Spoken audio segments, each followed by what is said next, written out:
Thank you for joining us, and thank you for relocating suddenly. We had there needs to be a repair done, it's gonna make a lot of noise, and it happened yesterday too, so we just decided, let's move to the classroom where it's nice and quiet. So no microphones today. Before we get started with our 8 a.m. session, we want to tell you a little bit more about Wichita Startup Week. Is it locked? I got you. Oh! I got you. And now we've learned that the door locks. Sorry. Maybe like just crack it? Yeah, okay. All right. So we'll tell you a little bit more about Wichita Startup Week and thank some of our sponsors. So Wichita Startup Week is powered by Koch Industries as a time to realize and celebrate the entrepreneurial opportunities we have right here in Wichita, Kansas. This is a volunteer-led event in partnership with Techstars, a collaboration that is worldwide helping entrepreneurs succeed. Before we get started, let's recognize our sponsors. Koch Industries, a presenting sponsor for the 3rd year in a row. Martin Pringle, another 3-year sponsor for our Wichita Win celebration, which we are having this afternoon, or this middle of the noon, so 11 a.m. We also want to thank Black Hills Energy for sponsoring our kickoff party and resource expo, the Kansas Health Foundation and Thrive for sponsoring our tracks, as well as 6 Meridian, Emprise Bank, and Hush Blackwell. And they have all contributed, and as well as many other sponsors that you're going to see on signage throughout this building. Let's see, that is all I have for you today before we introduce our speaker.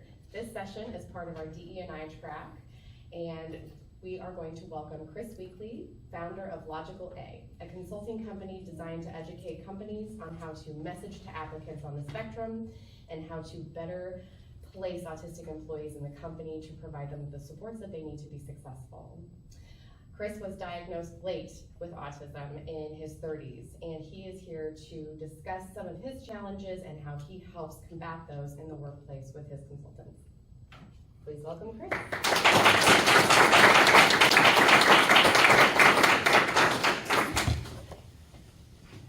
So before we begin, the arrow buttons for, yep. Okay, I can use these. Okay, great. Good morning, everyone. I want to thank everyone here and who isn't here for helping to make this happen. I am extremely honored to have this opportunity to speak in front of all of you. But on the flip side of that, I am absolutely petrified, so let's get started. Quickly, a little bit about me. I was diagnosed in my 30s. I am now 50 from back in August. I have been married for 27 years to a woman who helped me build my very first bridges to the world that everyone lives every day. So before we get into the meat of the discussion, I want to go over the current, I want to introduce you to the current definition of autism as it is now, after we get past the title, which is Solving the Dilemma of Autistic Employment. So right now, autism is now ASD, or autism spectrum disorder. Now this is a neurodevelopmental disorder, which means essentially that as our brains are forming, as we begin life, things happen to our brains that don't happen to most brains. In that with the connectors in a normal brain are more like this. For the autistic brain, it's more this, all of these additional connections. Now, because of all of these additional connections, so much more of the world comes into our minds than a regular mind. With autism, this is a very, it has a very broad scope of symptoms with varying levels of severity, which essentially means that there is no template or guideline when you interact with an autistic person, because we're all one of one. And if you missed Carl's talk yesterday, he really went through a point that I want to quickly remind everyone of, who maybe wasn't there or was there, and that every single one of us is one of one. So therefore, we have something just unique within all of us, where it can't be grouped, at all because of that one individual difference. And I think in today's world, we gloss over things really too quickly without going into the depth of the whole of a person that we're interacting with. Now, for the sake of time, because I had packed about 6 hours worth of material, I want to take you through some of these statistics as it relates to autism and employment now. As you can see from the number, based on the study that you might read, the unemployment rate for autistic people is 80% or higher. Overseas, it's about 80%. Given last year's survey of companies where we have 20% who are willing to take a chance on people with disabilities, we have 79% who have this belief, though I believe misguided, that find it cost prohibitive to bring people on like myself into their company. I believe this is a lack of education. And Logical A, my dream is to fill in those education gaps, to start building a bridge of better communication. This is going to lead to a better start for autistic people and employers. If the communication is there immediately and there's an understanding, then we can begin to mold how the workplace functions for those on the spectrum. Next, I want to cover some of the projection rates I read, and they are alarming at best as it relates to wanting to enter the workforce for more independence. Depending on the study that you read, whether it's the CDC or another independent study, the chance of a child being autistic is anywhere from 1 in 36 to 1 in 34. According to the latest studies, they estimate that under 3% of adults in the US have autism. However, based on my own experience of being diagnosed later in life, and reaching out and having talks with people who are in their 50s, 60s, and more, who are just getting diagnosed in this day and age, I believe there may be 1, maybe 2 generations of people who are going through life undiagnosed, so this number is extremely low based on that factor. Another reason, personally, I think I'm very behind in getting this started is that with the hundreds of thousands who are going to become adults who are on the spectrum who will need access to the workforce, by 2025 there'll be more than 500,000 who will need access to the workforce, who are becoming adults who are going to want to go into the job market. And there are some barriers I'll discuss later about that. Next, I want to cover diagnoses and the lack thereof. When I was diagnosed, it was much later. I had a lot of other misdiagnoses. I had a lot of medication that was thrown at me, which was not beneficial at all. However, growing up, I was very ostracized because my family didn't understand me, my siblings didn't understand me, school didn't understand me, and so I was going from unknowns and chaos at home to unknowns and chaos at school. So I struggled a lot. I barely graduated. Getting diagnosed and finding out what really was going on with me wasn't so much a, well, how do I go through and begin to understand this? I was crushed because in my mind, it meant that everyone else had been right, that there was something wrong with me, that I didn't do things right, that I was weird. And that stuck with me for a good long time. It took me a long time to dig out of that. When it comes to women and minorities in particular, which was something that I found out through my research, they are the most underdiagnosed demographics that we have. Right now, the statistics will tell you across the country that women are only 0.42% on the spectrum per capita. This number is much higher. I've spoken to many women online and in person who were diagnosed later in life, who spent their life being misdiagnosed because decades ago, there was an understanding in the medical community that only males could be autistic. And this is incredibly wrong. Another big factor is that with minorities, they are the least tested, and per capita in the demographic, they are the most undiagnosed of the population in this country. And there are barriers such as cost and having avenues to reach out to in order to get these diagnoses and get them right. So just remember that in all aspects of things. This is not just a personal thing, guys, or being a professional thing. This is also a personal thing. So just always keep that in mind. So effective communication provides clarity. I'm comfortable. I have clarity. I know what you want. I can deliver what you want because of the clarity. Improve relationships. You know, I'm certain that had an impact on the relationship that she had with her manager. I'm certain it did, because of how it made her feel, right?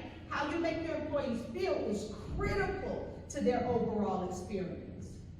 Conflict resolution, it helps you resolve issues quickly. Decision making, now that I know what you expect, you communicated that with me, I can make some better decisions. And of course, alignment. Empower your employees. So, I'm going to say this because, you know, as small businesses, we don't always have a lot of money, if any. I'm a small business. to do some of the things that we really want to do. Find ways to empower your employees to allow them to be able to take care of your customers. I'll give you an example. And I use the Postal Service because that's my last job. When I was there, I would listen to calls. Hundreds and hundreds of calls that agents were taking. And I noticed that when we would make a mistake, it would be our fault. We didn't deliver on time as promised. All I could hear the agents do was apologize. I'm sorry that happened. I'm sorry that happened. All day. This is what the agents were doing. And what I realized is that they were not empowered to do anything to take care of that customer that we caused the issue. We did it, right? So I went to a higher up and I said to them, we sell stamps. Why can't we just give them a book of stamps? You know, to say, hey, for the inconvenience, we'll ship you some stamps. Like, we ship. Hello, we're a postal service. Work with me here, right? It wasn't an environment and a culture where that was something that they were open to. It's government, guys. So it wasn't something that they were open to. Well, I was always the one who I dared to do something. It's like, okay, I know I'm killing it in the numbers, so you're not going to fire me. So I did a pilot. I took a small team of my agents and I said, we're going to route calls just to you, just to this group. And every time we make a mistake, we're going to ship the customer either a thank you card or stamps. Now, I put some measurements around that to make sure that we're using that empowerment in the right way. We're not just shipping stamps to our friends, right? But I put something around that. Guys, our overall satisfaction score increased by 23% with just that small group. Customers were amazed that the Postal Service was sending them something. Right? I mean, come on, really. It was a game changer. I took that data back. Now, it didn't get implemented, but it definitely opened and turned the light on for some of the leaders. Like, you know, maybe empowerment is something that we should think about. So I shared that story with you just to say sometimes it's the small things. Guys, you can buy thank you cards from the dollar store, right? Send out some thank you cards just to show your level of appreciation and give those to your agents to empower them to be able to do the same thing. Okay? All right, so we already know that empowering employees improves customer interaction. It allows you to personalize. You know that thank you card? You know, Tijuana, thank you for the opportunity opportunity, right? So now I personalize that experience with her, and so now that she understands that it's coming from me, right? So just think about some of those sorts of things as you're putting together some empowerment. It reduces friction, increased trust, and a faster response time. Customer feedback. So I love this story because I always talk about customer feedback. And I always use the same company because I think it was fascinating what they did. Netflix. So Netflix used to be a DVD company. And then they transitioned to streaming. When they transitioned to streaming, they had a very difficult time. They had no idea how to service their customers. So they failed for a good minute, Netflix did. They didn't come out the gate swinging like they are today. So what Netflix did was survey. Guys, they just simply did surveys. The feedback that they received from their customers was just send content to me that I want to see. It's not that difficult. I was buying a certain kind of DVDs when I was coming to your store. That should give you some information that I like thrillers or I like action movies, right? As a result of that, Netflix built an algorithm that now sends content to you. We now say Netflix and chill, right? That's what we do, right? And it's because they've identified how to service their customers using data. They took the information that they received from their customers, they worked together as a team to build an algorithm that now sends you content. When you turn it on, I was saying the other day, you walk into a kitchen and your kid is in the living room and they turn on Netflix and you hear, dum-dum. Yeah. You immediately know that now someone is getting ready to watch Netflix. That's how effective they are, guys. That came from the data. That came from actually surveying the customers, analyzing the data, and implementing the feedback that they received, and now they're one of the biggest streaming companies in the world. Netflix, right? So I say that to say customer feedback is important. You cannot fix what you don't know exists. Customers are the best people to tell you what to do next. Oftentimes as business owners, we do what we think. And I think that sometimes that works. But most of the time, you should be making changes based on what your customer is telling you they want to see. You cannot make changes unless you survey, ask questions, get information. And Stacy and I are working with the company now. What's funny is they are doing surveys, but nobody's seeing the information. The agent says, well, we know we get surveyed after the call, but we've never received any information on what the customer said. And Stacy and I were looking like, what? What's the purpose of the survey? Right? So please make sure that when you get the data and the information, you review it and then you do something with it, right? All right, so, and again, innovation. They'll tell you what to change. They'll tell you what to change. They'll tell you what's coming. They'll tell you what another competitor is doing. You know, Nisha down the street, that other consulting company, they're doing X, right? And now you're like, okay, now I need to do Y and Z, right? So that's another great way for you to get survey data and then and implement some of the things that you hear, right? Customer retention, and then it builds a customer-centric culture. I wish I had time to do a presentation just solely on the customer-centric culture. It's something that's critical to our growth as small, medium, and large companies, to be honest with you. Consistency. So my mom used to have this saying, and it drove me crazy as a kid. She used to say it to me, consistency is the key to success. Consistency is the key to success. And I used to be like, whatever, what? Like, what does that mean? I live my life on consistency now.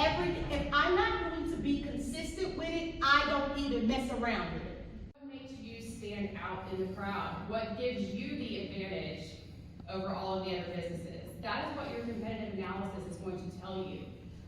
It's going to look at your potential customers. What is giving you that edge that creates a sustainable revenue for you. Sustainable being the very key word. It needs to identify your competition by your product line, by your service. What is their market share? What are their strengths and weaknesses? What's your opportunity to enter that market? How important is that target market to your competitors? Are you going to be able to take them away? What are the barriers that are going to hinder you getting in that market? And are there some other competitors you're not thinking of? So one of the ways that you can kind of look at that competitive advantage is through Porter's 5 forces, if you've heard of that.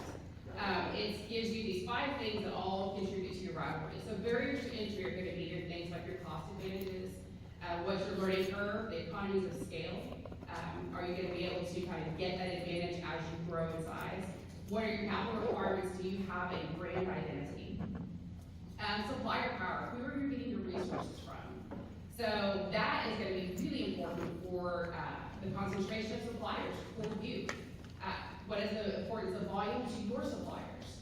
How unique are your inputs that you're going to need? Are you going to be limited to just 1 or 2 people you can get your supplies from? What would it cost you if you had to switch the supplier?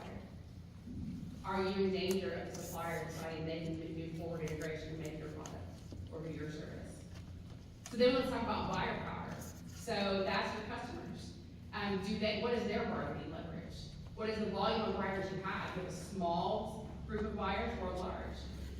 What is your brand identity? Do they recognize it? Price sensitivity. Do you have the ability to change the price of your product to make ends meet? Are there substitutes available? Are there incentives for your buyers? Do you have loyalty programs? Things like that. What are the greater substitutes? What's it going to cost for somebody to switch? What is your buyer's inclination to switch? Do you have a price or performance trade-off with the substitute? And that all gets you to a degree of rivalry. What is the concentration of industries that you're looking at? Fixed costs, product differences, and again, we get to brand identity. So in a nutshell, if you have low barriers to entry, which means anybody can kind of get in there, then that is a threat to existing and established companies.